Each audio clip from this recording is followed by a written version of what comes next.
Hey everybody, what's going on? Episode 45. That's pretty great. We got some good stuff going on. I'm very excited to to be back again. I just did another show and dude, the exhaustion just does not go away. Like I don't know, maybe it's that I'm old. I'm sure that's part of it. But just it takes longer and longer to catch up. So whatever, but I'm here. We're gonna have fun. We got another great guest as always. Let's make this completely public so we can see what everyone's saying. Okay, if you guys are in here, share, like, show it off, talk about it. Hell, even if you can, maybe go check us out like Rolando did here. What's up, dude? Go check us out on our YouTube, Chuck's Raw Reviews, and you can track us down there. And if you're not subscribed, subscribe, all that kind of stuff. Mike, dude, I would expect nothing less from you. Thank you, homie. Much appreciated to you. Hope everybody's doing great. Trish says hi, and I say hi right back to that beautiful woman. In fact, tell her that I got your card today. Thank you guys so much. You guys are the sweetest things. Who else sends Halloween cards? You guys do, and I love that about you guys. That's great. So thank you so much. I totally appreciate it. Love it. We put it up by the bed so that we can see it every time we walk in. Just love it. Anyways, everybody out there, we're going to have a great show tonight. Really excited. Edward Davis and I are going to sit down. We're going to talk about comics. We're going to talk about whatever you guys want. I want to, keep trying to push and focus on the creation. Maybe get into how he does things. He's got, I believe they just kickstarted the 3rd issue of Immortal Era. He'll tell me if I'm wrong. Hopefully he'll call me out right away. Halloween is, I mean, there's a lot of people who say that. I like to tell everyone my favorite holiday is my birthday. Besides that, I don't know. May 2-4 is probably my favorite. And if you don't know that, it's a Canadian thing. 5th? I'm not sure what you mean by that. So yeah, man, we're going to have a terrific show. I'm very excited. I hope everybody comes out, has a good time. You know what, though? I think I'm going to start this bad boy off and bring out my dude, and we're just going to get going. So you guys know exactly how this goes. Canadian bacon is actually really good, and it's nothing like normal bacon, and it's better than ham, which you guys seem to call Canadian bacon. I'm very good at writing. I write very well. Yeah, it's Shop Talk. Do some of your audience members like the word fuck? Cool. Then I'm going to keep saying fuck because I care. What's up, Ed? How you doing? How are you? Immortal Era, did the 5th issue of Immortal Era just come out? 5th, yeah, that's what Mike was saying. Is it's the 5th? We just finished kickstarting the 5th issue, so yeah, wow, 5 down. I'm behind. Good for you, man. Thanks. Yeah, feels good. Feels good to get them out because I mean, COVID definitely threw a monkey wrench in everything with releases and getting out to cons and all that. So it's good to keep things moving because we had a year where it's not much happened. So I'm glad 5 is out and 6 won't be long behind. You know what? Let's jump right into that. How did COVID affect you and what you're doing? For me, I was basically gearing up to start doing at least 1 con a month and just really get myself out there. I had done a lot of little cons and I went to my first bigger, not big con, and finally dove in, and then the next one got canceled and the one after that. So I'm always uncomfortable in interviews and things like that. I've definitely gotten better, but at that time I was petrified. So the only way I'm going to promote this book is by going to cons and selling it the old fashioned way, books in hands, let me pitch you, let me sell you my book. And it just threw everything off. But I don't think it's all in a bad way because I had to go and establish an online presence because I didn't have one at all. I mean, I never went live. I posted cool pictures from the book, but nobody knew anything about me. Nobody knew anything about the team. It was just like here's some more cool artwork, enjoy it. And it would get a lot of likes, but likes don't turn into sales. So it kind of forced me into a completely different way of selling. And now I can, I've done several Kickstarters. They've been able to fund and hopefully building an audience as we go along.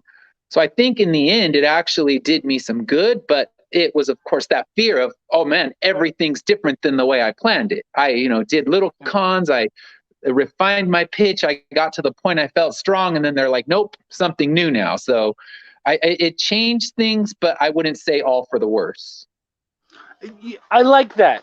I like that because I feel very similarly. Real quick, just to get to everyone, Braden knows these guys. What's up, Braden?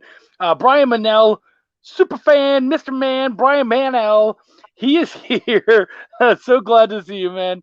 Excited to see what you're wondering about this week. The only way I can promote this book is by getting on Chuck's show. There's other things you could do. Dan Schmidt is in the house. Mr. Worms Crawl In. Yeah. What's going on, dude? I like that was your take out of it. Like, yeah, of course, COVID, lots of terrible things have happened in the last 2 years. It's been really rough, and it's affected us in some negative ways. But there were kind of some positives, some, you don't even want to call them silver linings. I'm not sure what you'd call them. Yeah. But yeah, like, I mean, for me, it was funny. I told a lot of people that as soon as this thing started, everyone was suddenly like, yeah, you know what? I'm going to start writing. And as an editor, I became like over busy. Like it went fucking insane. Yeah. So, and of course, I already, I've always said the online presence, but it ramped up even more and just went with it even more. So I think hopefully, I think it taking some of us out of our comfort zone, that's a good thing. Yeah. I think, some I've seen lately, and I'm interested in your take in this, is that I'm seeing a lot of people really sticking to their comfort zone. They're working in a lot of the same genres. They're tending to go to the same places. Yeah. And I'm certainly not trying to pat myself on the back, but one thing I feel like is if I'm comfortable, then I'm not doing it right. I need to get uncomfortable. So like, when Eric brought to me and said, hey, let's do an audio drama. I don't know how to do that. Great. Somebody else said, hey, we need to do a script and it needs to be done tonight. Oh, by the way, we don't have a letterer. Great. I guess I'm doing a silent black and white piece. Let's do that. Like I love that stuff. How do you feel about like, first off, where's your box and what's outside of that? Well, what kind of things are you doing to kind of get outside of your box? I think my box was just quietly doing things the way I need to do them, and I hadn't done any kind of interviews. No, I had done one podcast for, the first 2.5 issues of the book, because issue 3 was almost out and I had done very little. So this kind of thing was getting out of my box, because the first time, you can't see, because you see just a small amount, but my feet are shaking. I was sweating. I was just freaking out because I'm not used to putting myself out there. And even at a con, just getting used to people and getting used to a shit ton of rejection. Because I tell people, you go to a con, 90% of the people are going to like your pitch and still walk away. And you have to get used to that. So I think it was just putting myself out there in ways I hadn't done it. Because you could have the greatest book, but if no one knows about it, your book's going to just disappear. So it was doing things like that. And then, for me, I wish I could say I was prolifically writing during COVID, but I hit such a wall with writer's block, because up until that point, I had never written in my house. I go out to the library. I would go to a Starbucks or a coffee shop. So now it's like, okay, now you got to sit in your house. That's all you do is sit in your house, and you got to try to write. And my creative brain just froze. So it wasn't until I reached a point where, like, okay, you got to go out. Even if you just go sit under a tree with a notepad and do some writing, it finally kind of opened things back up. And now, same thing. I want to write more than just what I'm doing. But of course, I'm writing a big story that when it's all said and done, will be 30 issues. So that's it's hard to lose the focus on that. But I talked to another creator who said, all right, I'm looking for a writer, gave me his idea. So it's his toy box I'm playing, and I'm not doing any of my original ideas, but yet I still need to write a compelling story. So I think that was something good that kind of shook me out of it too. It's like, all right, I can finally leave this world because my head is consumed in the world that I'm writing. So it got me out of there, writing for somebody else where it's, okay, it's his story. I'm going to take it where it needs to go, but it's his baby. So it was fun to do something like that. And now just kind of ideas are exploding in my head again, which is what I want. Because for a while it was like, all right, the crickets were chirping and I was getting nothing done. So it's funny you were talking about all the rejection.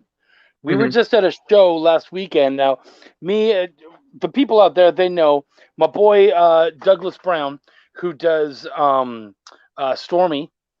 He and I do tables together, and often we bring inker William Wolford with us. And so the three of us had a table together. It was great. We're having a good time. And we started to notice, first off, San Antonio is not a big comic town. And this show was not particularly comic centric. Even they call themselves a Comic Con, but they were not. And that's fine, whatever. I appreciate being there and having the space to sell, and we made the best of it, and we took care of business. But at one point, Doug is like, "Hey, man, they have liquor over there." And I was like, "Huh." And he said, "Do you want a drink?" And I thought, "Okay, I'll have a drink." And he brings back one of those little like see-through cups of we each had whiskey and Coke. I did I did Diet Coke because I'm trying to take the diet seriously.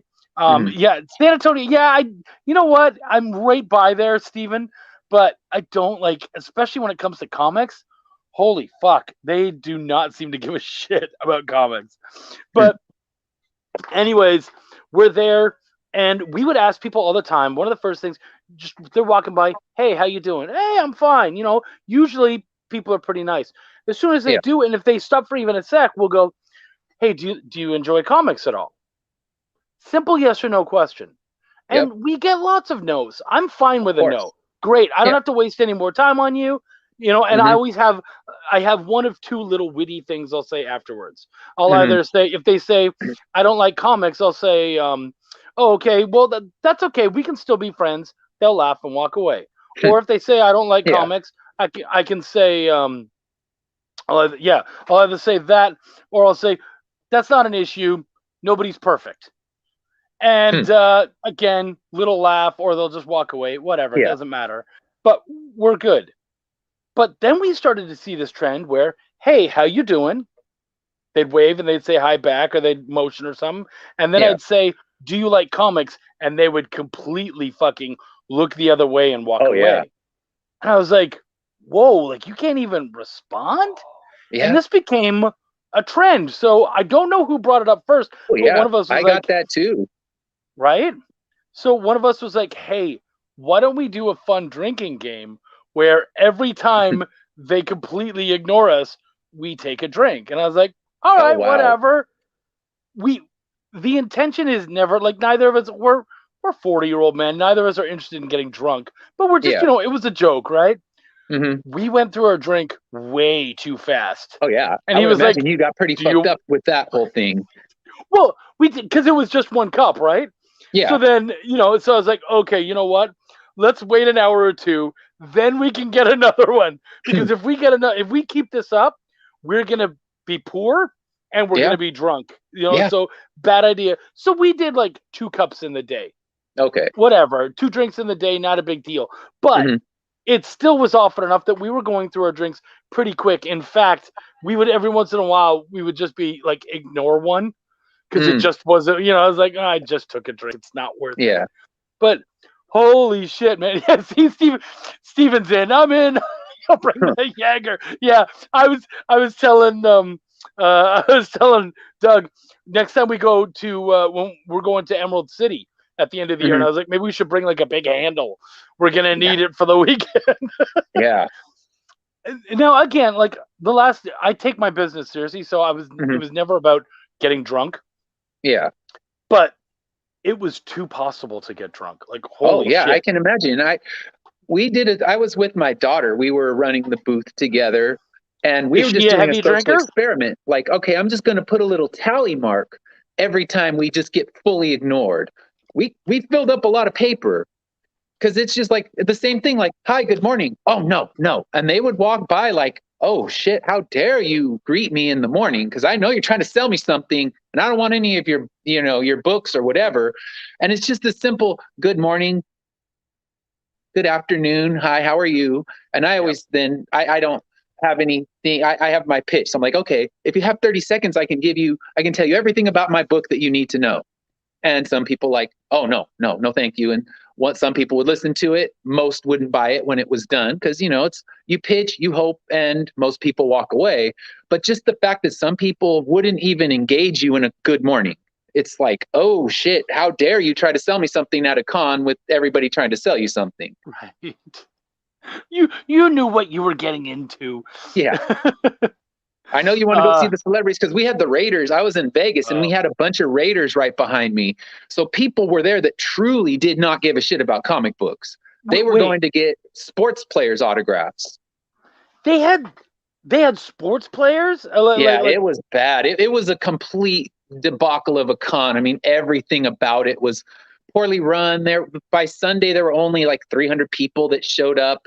And even the Raiders gave up. They were like, you know what? Nobody's coming. So some people came and they're holding a football. You're like, hi, want to talk about my comic? I don't like comics. And they show me their football. I'm like, all right, great. You have a football. That doesn't mean you can't like football and comics. It was just crazy because all behind me was former Oakland Raiders. So the pitch got even harder because you got people that really don't care. And that was Unicon in Las Vegas. Yeah. Oh. And it was a first-time con, and they did not know what the hell they were doing. Oh, that's ridiculous! Wow. Yeah. Ooh. Brian Manel will bring the camera. Yes, Emerald City. We're gonna have a great time, Braden. That's awesome. Steven Strange, let me know when you. Yes, I will definitely let you know next time in Houston. I'd love to fucking hang out with your strange ass. That would be great, dude. Absolutely. I know, right? Trying to sell at a con. How dare us? Yeah. Yeah. I love football and the Raiders along with the Pats, and I love comics. Yeah, see? I know a lot of it. It's not my thing, but yeah. It's possible. Sell them a copy of Super Pro. I have a buddy who's like, he wants every copy of that he could possibly get. That's hilarious. Jealous of all your con trips.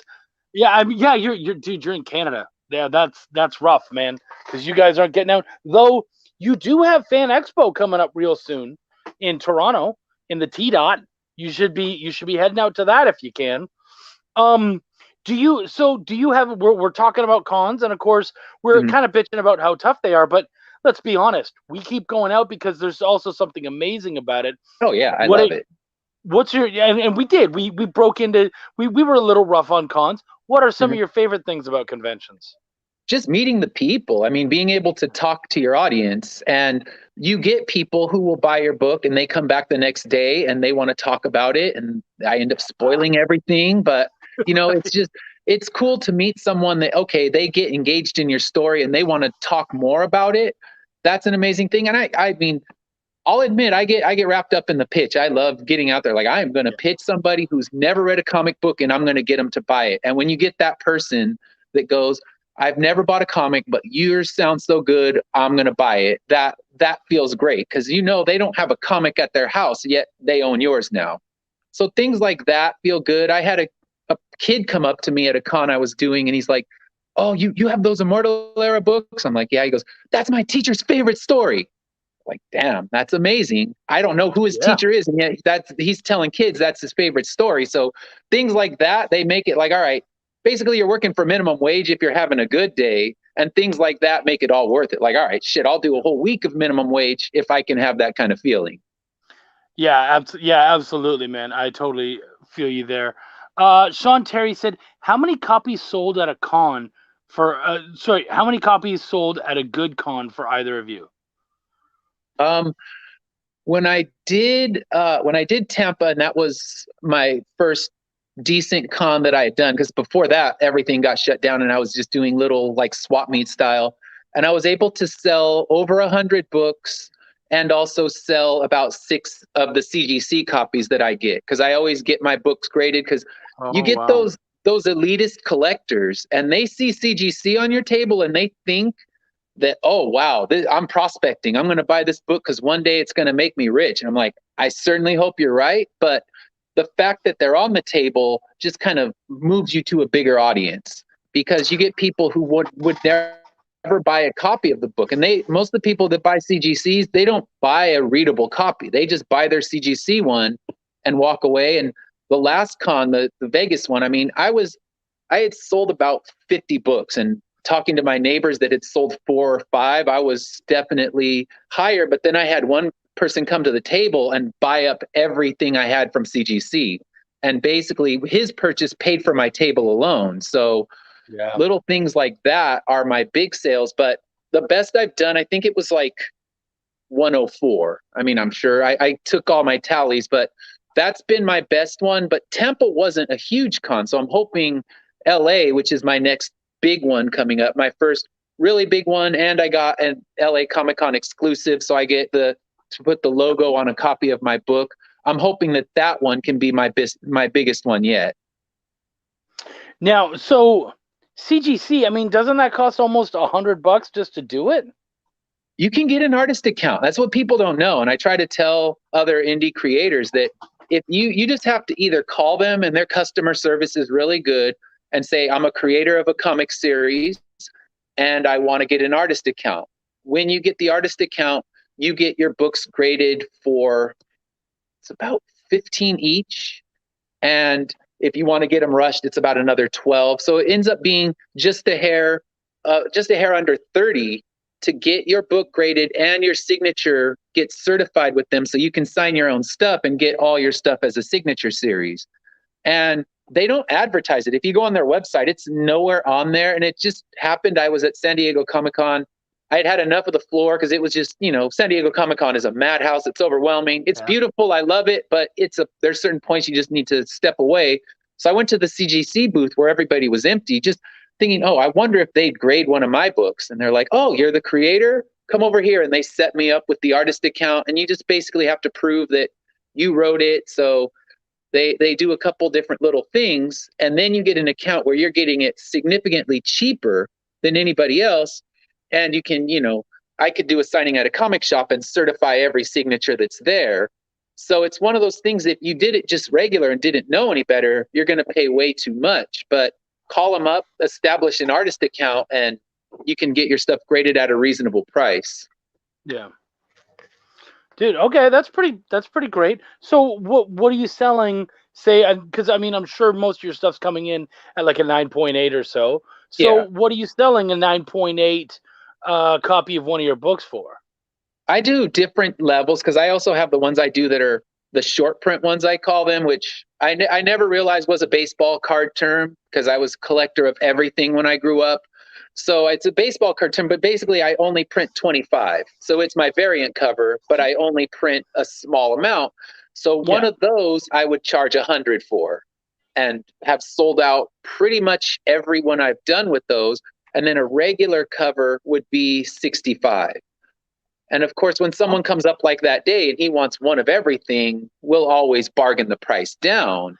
Right. But yeah, I mean, I've sold 30 copies of #1 of CGC, about 20 copies of #2 that were CGC'd. So I mean, I blow them out. I put them on my Kickstarter campaign, and I have a few backers that's all they want is CGC stuff.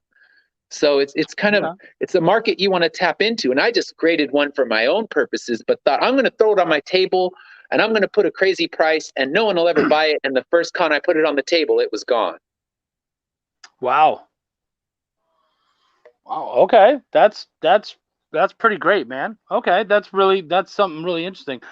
I'm going to go back because we do have some other. Brian Manel, how many pitches per story do you have at the ready? 1, 3, 5, or is it randomly at the top of your head at this point?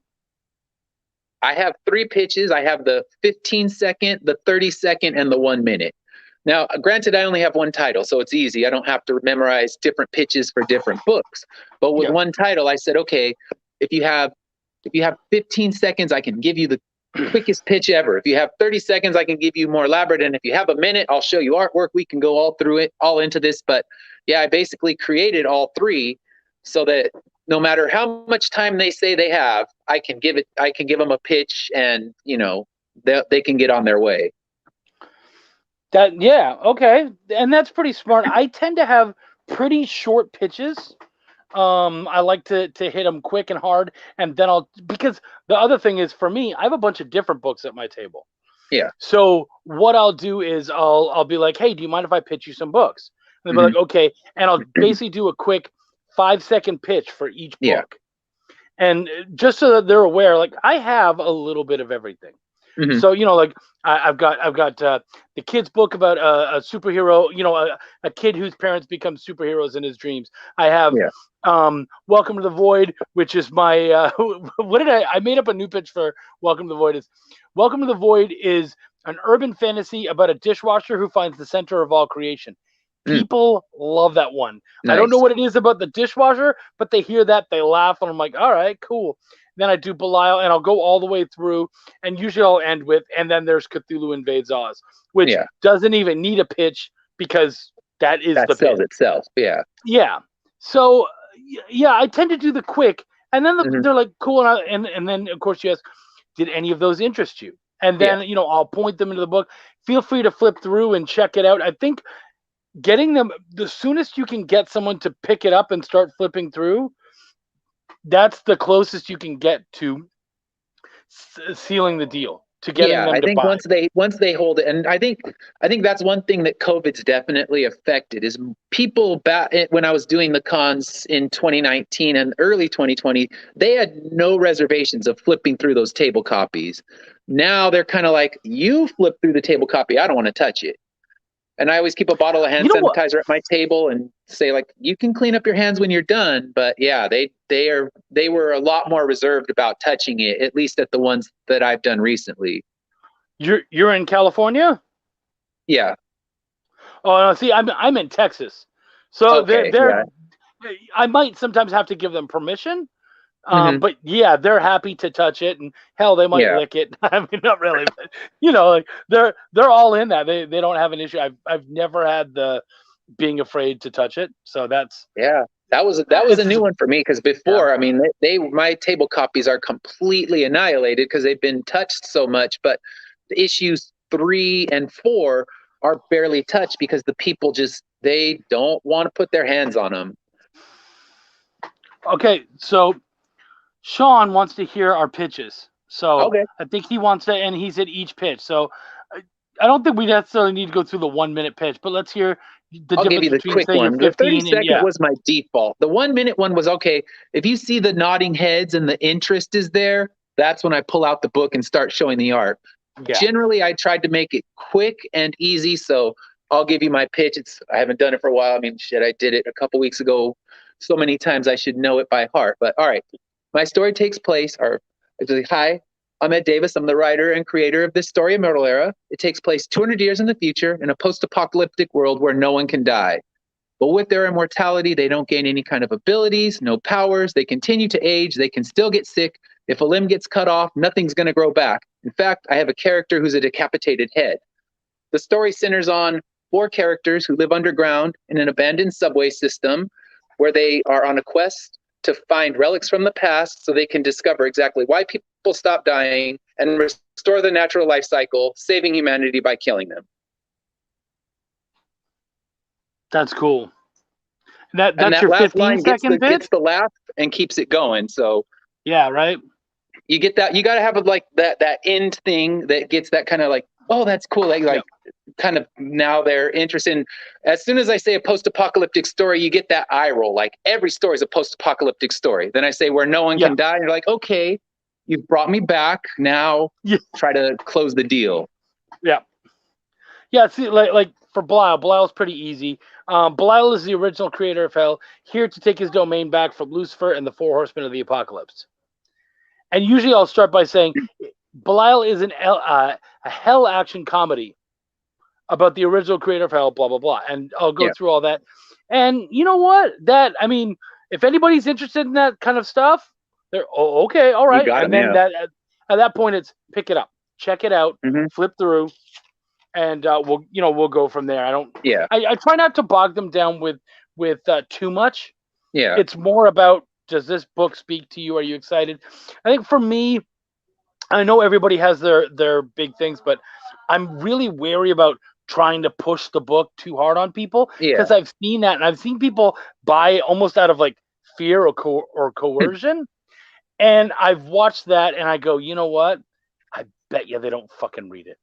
Yeah. You know what I mean? Like they threw $5 at you, but they're so unhappy with how that went down, they won't read it. So I really try to make sure that somebody's actually excited about the book. And for me, there's enough on my table. I can usually find something they like. Yeah, and that's the thing that I'm working toward, is to next year actually launch some different titles. So I have a variety at the table, because if you're not into bloody post-apocalyptic stories, then already I can't hook you, no matter how good my pitch is. If you're just like, I'm sick of post-apocalyptic stories, or I turned a page and this woman's bleeding all over the place, because I've been lectured by a couple people that come up to the table just like, you should warn people there's so much violence in there. So it's like, all right, I want to do a kid-friendly book. I want to do, another title that'll be completely offensive to everybody. But I teach 5th grade, so it's hard, because my students want to read my book, and I'm like, nope, not getting it.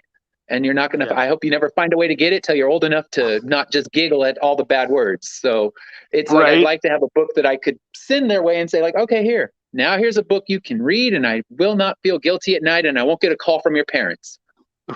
Yeah, absolutely. Mike, you're a keeper. Thank you, buddy. I appreciate you more than you know. Steven says, Texans give 0 fucks. They do. I think that's why my pitch is hammered down to the way it is that Texans are so hard to sell comics to. It really, like, they're either hardcore into it or hardcore not into it. Yeah. And so you gotta, even if they're like, all right, I'll give you a shot, you gotta have that pitch fucking down really short. And so the only other place I've ever sold is Florida. Florida was like another planet. Yeah. Florida, they love comics. They were all about it. It was, I could sit there and talk forever.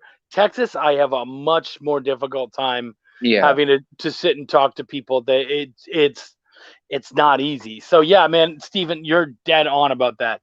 It is a whole different area. One of the things I did for the cons is I had a tablet that had a short preview of each book that they could swipe through. It seemed to work pretty well. Yeah, that's not a bad idea. Yeah, and then you can just like give it a wipe afterwards or something. That's actually pretty smart, Braden. I like that. You're not just a pretty face, dude. That way people don't have to mangle your books, but they still get to flip through it. Yeah, true enough. That's true. I don't know whose pitch he was talking about. Probably yours. But awesome, he liked it. Ted Davies says, good evening. Good evening, buddy. Text me, kid. I'll get you the book. I like that. That's funny. I'm sure he's talking about one of your students. He'll get you the book. Yeah. Hey, at least give me some money. We'll halves on it, and then they can be like, "Hey, I didn't sell it. I don't know what you're talking about." I'll take the sale. I like that. That's really good. So you're wrong. I'm nothing but a pretty face. That's great, Braden. So we've done cons. Oh wait, what methods of payment at cons? That's actually a good question, Sean. Yeah, that is. And I take whatever I can possibly take. So I have Cash App, I have a Square Reader. The Square Reader will take Apple Pay. I have Zelle, I have Venmo, and I have a Cashbox. Because the first con I ever did, and it was a pure learning experience. It was just kind of a little dumpy swap meet kind of con, but that's where you can take your lumps and not regret it. And someone came up, asked if I took card, and it's like, no, I just have cash. And you're letting a sale walk away. So at that point, Yep. I went to Best Buy. I downloaded every app that anyone ever mentioned at the con. Like, okay, Cash App, got it. Zelle, got it. Venmo, got it. So I pretty much take whatever I can possibly take. And I'm sure a new one's going to come out that I don't know about, but I try to stay pretty current so that if they want to pay me, I'm going to be able to take their money. Yeah. So far for me, it's mostly just cash and Cash and Square. They seem Square's to the do majority. everything. Yeah. Yeah. You know what? So the weird thing was on Friday this last convention, I came home and I told my wife, I said, so, this is the amount we did. And she's like, okay, that's not bad, blah, blah, blah for a Friday. I said, but here's the fucked up thing. It was all cash. And she's like, wow. Really? And I was like, yeah. Like we didn't make anything on Square that day. And that was weird. Yeah. So that's rare. It's normally the opposite. Right. Usually for me, it's right around 50-50, 60-40. You know what I mean? Like it's right in that range of I get a good chunk of a lot of it. And I think I'm seeing a fair amount of cash. One of the reasons is that I'm seeing more and more, and I don't know if you've seen this, but the celebrities only take cash. Yeah. They're not taking the Square. So because of that, a lot of people do have cash. Yeah, I guess so. Yeah, so I think that's why cash is still pretty prevalent. What is it? Braden says, yeah, I use PayPal. Yeah, PayPal works too. Yeah, that's I haven't had anyone do it, but I'd be certainly open to it.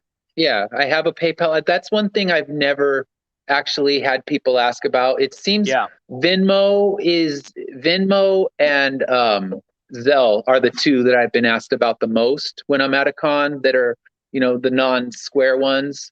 So I've received stuff through that, but in general, they just swipe the card because the Square can also take the Apple Pay, so kind of gives them the best of both. Yeah. James, I take everything, even barter. I mean, I don't barter with with fans as much, but I've certainly done trades with other creators and such. I usually do with all the people around me. Like, okay, here's my issue one, give me yours. So you kind of swap it around, and that way you can be like, oh yeah, they have an amazing book over there too. You should check it out. If you see that they're eager comic consumers, definitely send them the direction of other desperate indie creators. Absolutely, yeah. Stephen Strange says, I use Gunpoint. Yeah, in Houston, that's the main way of making money is by gunpoint.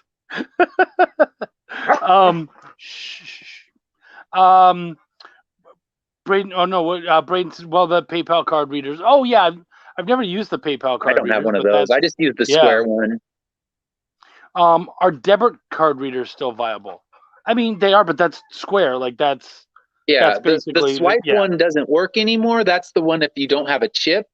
I can't use that because the stupid phones don't have any connections to plug it in. I used to use the swipe one, but they don't have that anymore. So now if they don't have the chip, you can do the manual entry, and I had a couple people request that. So you can still type in all the numbers manually, but you can't just do that quick, easy swipe with the debit card that's chipless. So yeah, that's dead because they don't like us using regular headphones anymore.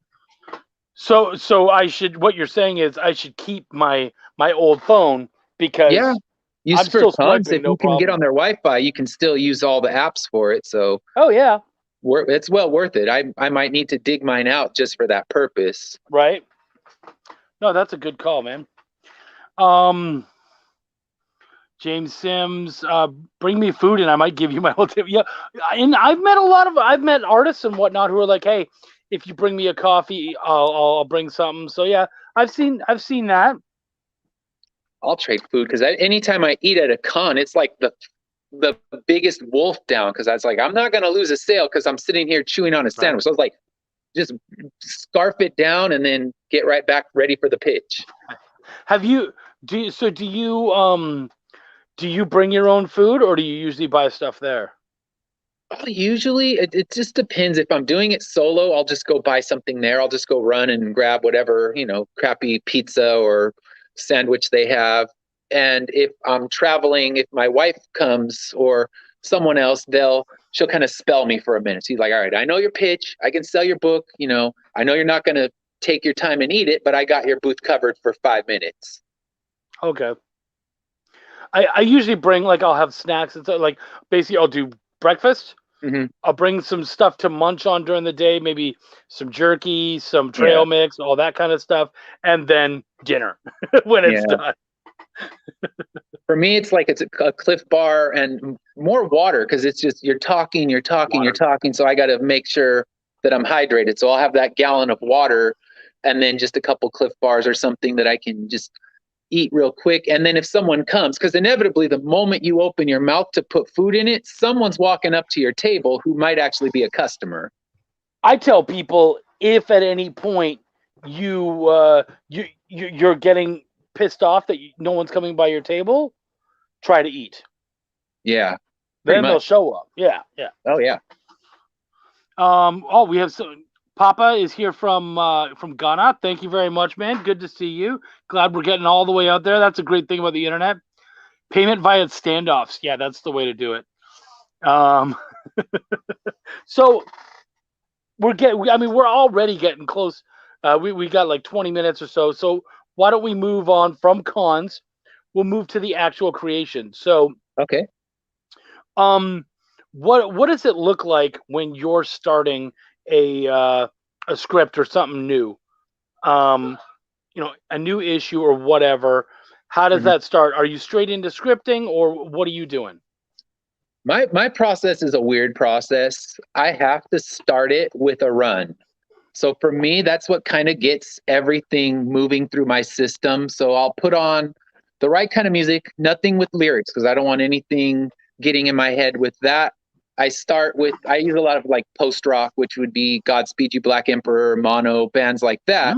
They're all instrumental, but they have that kind of sensibility I need to get my head in the right headspace. And I'll go run just a quick little, for me, I run marathons, so I call a 3-mile run a little run, and people want to strangle me, but I go do a 3-mile run, and it just kind of gets the cobwebs loose. And then I have a notepad at the table so I can jot down all the notes that I came up with when I was running. And then it's, quick shower and start the actual script. So I kind of got to knock everything loose first. And that's the run. And then after the run, at that point, I can actually get into the scripting process. So you've done your run. Now you go for a run, and then what? You're straight into script. You're not doing like an outline or anything like that. Well, it's outline. Yeah. When I finish the run, that's when I'll do the outline process. It'll be okay. Here's where this issue needs to go. Here are the major beats. So basically, here's where this issue needs to go. And also sometimes if because I just finished out the first story arc of the book, so I needed to really get the second story arc going. So it was just kind of mapping out each issue of the second story arc, where it's going to go, and then start to work on each specific issue, what major points need to happen. So yeah, the scripting would start after the run, and I'm just kind of sweating over a table and jotting down all of the major outline of where things need to move. And then at that point, then everything's written down, the shower, and then I take it somewhere else, because I still can't really write at home. I need to be anywhere else. So I'll take it maybe to the library, like I said, maybe just sit under a tree, just anywhere but here, and then start the actual scripting process now that the outline's all built. Yeah. Now, how far ahead are you? Like, I mean, as you're working, are you like looking to the next the next arc? Are you trying to already see there? Are you building up to other things, or do you tend to just kind of focus on one arc at a time? I have every arc planned, at least the major beats for every arc. So I wrote the ending of the story already, even though it's a long way coming. And one of the reasons is so I don't wuss out. Like, okay, you have to get to this point, so you know where it's going to end. And then I just try to, once I have arc fully outlined and I know exactly what each issue is going to do, I start to build the next arc. So with the current arc that I'm on, I know where it's going to go. I'm still writing it. It's going to be, each one is 6 issues. So I'm scripting issue 9 right now, but also plotting ahead of, okay, I know where this one's going to end and what it's going to lead to in that world. So I'm already kind of pre-plotting the 3rd story arc. And then I have the 4th story arc kind of pre-plotted, but really loose. Just like, okay, here's these big things will happen, not really filling in the blanks. It's those moments where I got to fill in all the blanks. That's where I'm at. And I try to stay at least 1 story arc ahead of where I'm at. Okay. So we all know that, it doesn't happen for everybody, obviously, but quite often stories tend to kind of have their own evolution. Yeah. How likely is your story going to, when we get to issue 30, how likely is it going to end pretty much the same way that you planned it?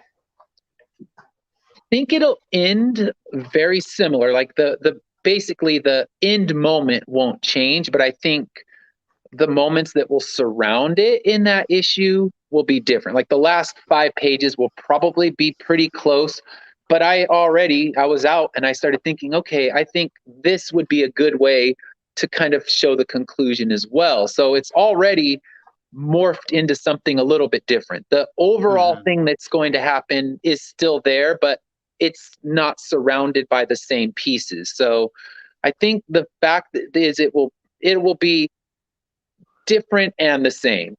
Kind of like you look at George Martin, how they finished HBO. It'll probably be the same ending, but it'll look very different when you read it in his novel. Yeah, well, and of course, there was a lot of things that at some point you could see if you've read the books and whatnot. It did drift a fair ways away. There was a lot of things they weren't able to do. So yeah, he'll definitely be able to play with a lot of other things. Like Stephen Strange says, I'm just going to use the Liefeld formula of ripping storylines. Yeah, that's an option too. I didn't know he could write. How many arcs do you think that this storyline is going to be when it's all said and done? How many trades are we going to be looking at? I'm looking at 5. That's my overall plan. And I kind of know where each one is going to go because each one will have one major moment kind of leading toward bringing back the natural life cycle. So that's, the ultimate plan is to bring back death. So each arc will get them one step closer. So my plan is 5. And I've already started playing around with like, okay, I can do little prequel one shots and stuff like that. But main story arcs, my plan is 5. And I think I would stick to that. But who knows? I mean, things can happen and I could, inspiration could strike at any moment. And I'm like, oh my gosh, I just thought of another full story arc and we can go from there. And if people are buying, I can keep it going. So my plan is 5 and wrapping up the first story arc, hopefully by the end of the year so that we can get the trade. Because that's one thing you see even in indie comics is people have that I'm waiting for the trade mentality. Yeah. Because I've had people come up and they're like, oh, okay, that's cool. When's the trade coming out? And they were asking me that when I had 1 issue out. I'm like, shoot, I hope I can get issue 2 out, let alone a trade. Right. But that's that mentality. It's like, I'll wait. Even if it's 3 years, I'd rather wait 3 years for a trade than buy a single issue as you're going along. So, yeah, I mean, it's definitely, that's got to be the thing that I accomplish because you'll gain extra sales if you have that trade sitting on your table. Are you conceptualizing with any backup endings in case the story takes some different directions? Honestly, I've already, like, one of the characters ending is pivotal to the whole story, and I don't think I would change that, but I've already kind of modified how some of the other characters' arcs are going to end. So I would say, yeah, I mean, the overall ending, I haven't really thought of any kind of rewrites on that because it's the path that I think it needs to take. But the other characters along the way, those have morphed a lot because I'll just have a thought in my head and I'm thinking, okay, that's better than what I came up with at first. And I started writing this story back in 98. So it's gone through a million drafts. So Yeah. the fact is the only thing that's really stayed the same was the opening and the closing. And the opening is exactly as I wrote it in 98. I mean, obviously revised and modified, but it's the same opening with the newscaster, and he's discovering the fact that nobody can die and that it's actually a terrible state to be in. And then the closing, I would imagine, would stay pretty close to what I've done it. So at this point, I don't have a backup plan, and I may regret that, but I think I want to kind of stick with the way it's going to close out. Yeah. James, if you have someone wake up and it's all a dream, I will riot. Oh no, that will. I'm not going to do a cop out ending like that. No wake up and it's a dream. I think my wife would kick me out if I tried that ending. Right. I feel you there. And Sean, waiting for the trade. It's a real thing, man. I had that this weekend. 2 issues of Belial, telling them that I'm working on issue 3, and they're like, "How many?" Well, it's going to be 4 issues. Cool. I'll see you when the trade's here. Yeah. All right. It's such a mentality in comics because, I mean, if it's Marvel, you can wait 6 months and there's the trade. But I'm like, dude, you don't know. Each issue is a dogfight to get out into the world. So waiting for the trade, it could be a minute. Yeah. Yeah, absolutely. Hell, I hope to have my trade out in the next year or 2. Is this a dream, though? Ooh, look at you That I getting can't all guarantee. metaphysical, right? Cool, man. So now what? So how about in finding your team? What did you have to do in order to find the different members for your team, or were they already friends? The first member I found was the person who works as the letterer, and we worked at the same school together. He was a Kubert School graduate, and he was the one that told me the idea would work as a comic book. So he was right there, and he's the only one that's local. The other ones, I just went on a Google search and said writer seeking artist, and there was this message board where all these artists put their portfolios up, and I just kind of searched until I found the one that had the sensibilities that I was looking for, because the story was conceived in the 90s, so I always thought it would have a 90s vibe, so I wanted someone who could meet that. And then the colorist, she came with him. She was already working on another project with him. Oh. So he said, I have this colorist, we're working on this. It was a book called Scorpio. So he said, we're working on Scorpio. Would you be interested in bringing her on? So they both came together. So I didn't have to search for a colorist. But the artist, yeah, I looked online and found him. And you have to basically find an artist, not only an artist that will do the work that you need, but that is within your budget, because that's something a lot of comic creators don't think about, is you have to have a budget that you can work within. Yeah. Yeah, absolutely, man. Stephen Strange says, take the red pill. Nah, Stephen, take all the pills. Then let's see what happens. That's cool. I like kind of how that came. Are you ever looking ahead to what if I have to, what if something happens and I have to change out somebody, or, is that something you look into, or are you just kind of fingers crossed, let's hope I have the same team the whole time? I honestly, I would go back to the same place I found the artist this time, on that page with the portfolios. And I definitely cross my fingers and hope, but I know my colorist has worked on different jobs where it makes it harder for her to complete pages. And I hope that we can keep the same team.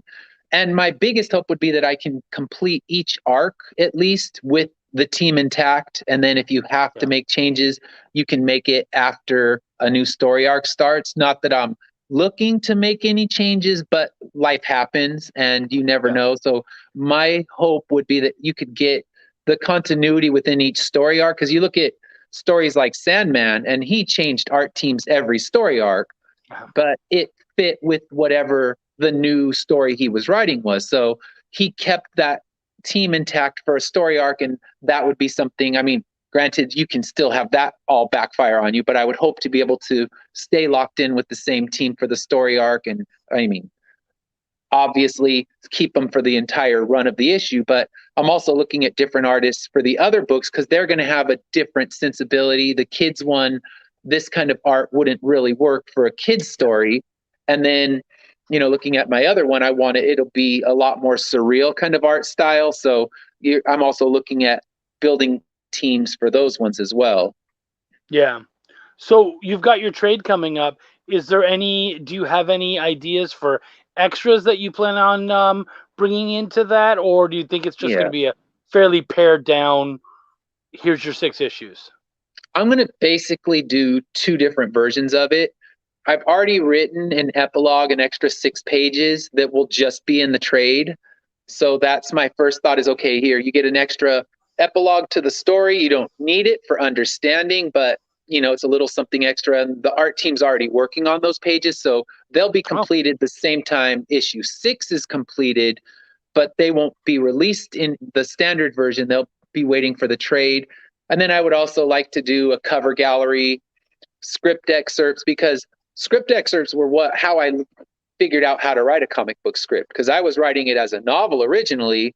And I went online, like, all right, how to write a comic script. And you realize there is no format to write a comic script. There's multiple formats, and you got to find the one that works for you. So that's when I was digging in all those trades that I have sitting on the bookshelf and finding one that actually worked for my own writing style. So maybe someone else will read that and say, okay, I used your script excerpt to help me write my book. So I would put that on there. I mean, they don't need a full issue script excerpt, but maybe the first 4-page intro into the story, you put the script excerpt from that. The cover gallery, we also did the year that COVID hit and San Diego Comic-Con got canceled. I ran an art contest on my Instagram. So I would put those art pages in there so people could see all the entries into that art contest. So I want it to be kind of a big and exciting trade in a hardcover. So we would do more of a limited edition hardcover one that would have all the bells and whistles. And for those who don't need the bells and whistles, they just want that story reprinted, have a nice, affordable softcover one for them. Yeah. All right. Very cool. This is obviously an inside joke. Sean asks, Ed, what were the results of the paternity test? I don't know. I think you're the father.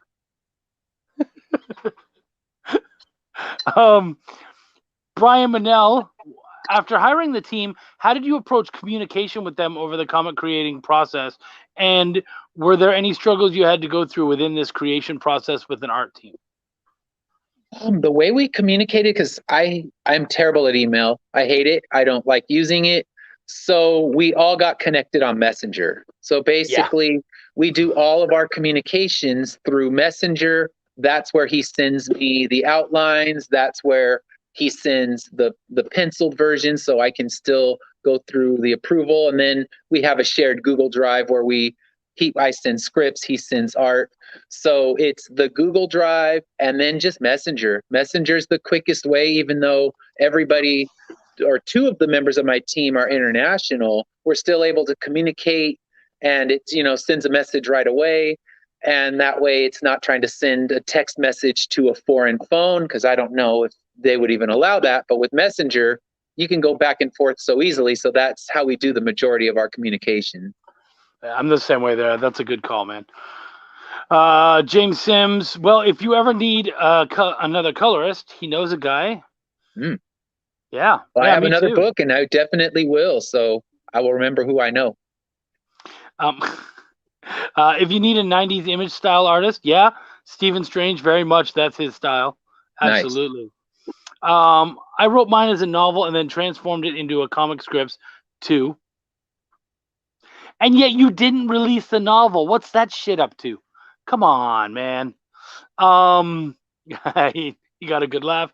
Amen to Messenger. Yeah, see? Everyone's Messenger. Yeah, it really is the way to go. Yeah. It really is. Cool. Well, so I'm actually having a little issue over here. Is there anything else that you wanted to talk about before we ended up heading out, or anything you wanted to announce or anything like that? No announcements now. I'm happy to say I have nothing live, and now we're finishing up the last edits on the issue so we can send it to print, and then I will be visiting the post office a lot. So no Kickstarters, because the one thing people don't realize is they are exhausting. It's like a second job, and you get home from your work and like, all right, here, let's do more work on the Kickstarter. So I'm happy I have nothing. I have some cons coming up in December. So the first California cons in a long time. So I'll be at Los Angeles, and then one in Ontario. And I tell people Ontario, California, not Ontario, Canada. So it'll be nice to do something local, because it's been a while. So looking forward to those. And yeah, that's about it. I mean, once issue 5 is out and shipped, we're going to really accelerate to get issue 6 out so I can appease the wait for the trade crowd, and yeah, just keep things moving. So check it out if you're interested at Finish Line Comics, all my social media, and finishlinecomics.com. We have a web store where you can buy the book if you missed it on this Kickstarter. So yeah, that's about it. Finish Line Comics, is that because of your marathon running? It is. That where that comes? Yeah. It came from that, and it was just kind of, I was just talking with my wife, and I just mentioned something. She's like, you need to name it Finish Line Comics. And then I had the art team make a skeletonized version of me in one of my race outfits that I actually wear when I do these super long 200-mile relay races. So yeah, it's like anybody who's on the team gets that inside joke. So it's kind of, it had to appeal to that sensibility, because that's a huge part of my existence, is all the running I do. Yeah. Good for you, man. That's good, man. I'm happy for you. And actually, so Stephen Strange, he says congratulations on your success. Thank you. Cool. Well, thank you so much, guys. Thank you, all of you, for coming out. Ed, thank you. I really appreciate you guys coming out. We're going to be here again next week, and I believe I'm talking to my boy Eric Cockrell. He is my dude from Essence House, of course. He's got a great book coming out soon, Blister. So very excited to sit down and talk with you guys about all of that. Ton of stuff on Kickstarter right now. Greed 2 just launched on Kickstarter from Dustin Burnell. We've got the Savage Sasquatch, which is on Kickstarter right now. I'd love for you guys to check out. That thing just happened. We also have what's the other one? Oh, Depowered from John Westhoff is out there. It could use some love. So if you guys want to go check those out, I had a part in all of those, and I'm very excited to hold all those books. They're going to be super great. So Ed, thank you, man, so much. I really appreciate you coming out. Thank you for having me. I appreciate it. I'm glad to do it, man. We'll talk again soon. All of you guys out there, you know what's up. Take care of yourself. Stay safe. And remember, my name is Chuck, and I give a fuck. Peace out.